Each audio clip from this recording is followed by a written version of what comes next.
वाजवायचा यांनी 35 वर्षात काय केलं, पण जेव्हा डॉक्टर साहेब हे 35 वर्षे आमदार आणि मंत्री होते तेव्हा तुमचे वडील हे डॉक्टर साहेबांचे काम करायचे, म्हणजे या 35 वर्षात तुमच्या वडिलांनी काहीच काम केलं नाही, अशी घणाघाती टीका आमदार राणा जगजितसिंग पाटील यांचे ज्येष्ठ सुपुत्र मल्हार पाटील यांनी विद्यमान खासदार ओमराजे निंबाळकर यांच्यावर केली आहे। तसेच आम्ही अजितदादा पवार यांना विचारूनच राष्ट्रवादी सोडली, अजितदादांनी आम्हाला पुढे पाठवले आणि नंतर ते भाजपाबरोबर आले, आमच्या रक्तात राष्ट्रवादी, भाजप आणि धनुष्यबाण आहे असंही मल्हार पाटील यांनी म्हटलंय। विरोधकांमध्ये कोणामध्ये काहीच नाही, प्रत्येक निवडणुकीमध्ये तेच टेप रेकॉर्डर चालू करायचं की ह्यांनी काय केलं, एवढ्या वर्ष काय केलं।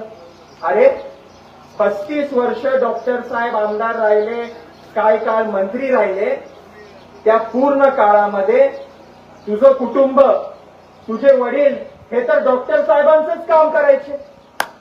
मग तुम्ही असं कसं बोलू शकता की डॉक्टर साहेबांनी 35 वर्ष काय केलं, म्हणजे तुझ्या बापानं 35 वर्ष काहीच केलं नाही। लोकांची दिशाभूल करणे, खोटं बोलणे।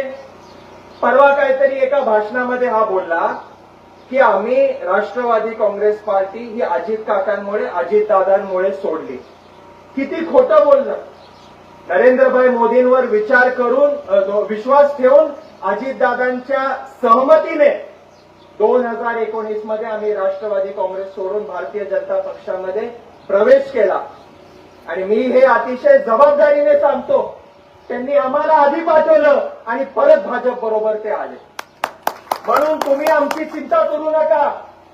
आमच्या रक्तामध्ये राष्ट्रवादी, आमच्या हृदयामध्ये भारतीय जनता पार्टी आणि आमच्या हातामध्ये धनुष्यबाण आहे। आम्ही महायुतीचं पूर्ण काम, पूर्ण ताकद आणि वर्चस्व आपल्या या लोकसभा मतदारसंघामध्ये केल्याशिवाय राहणार नाही।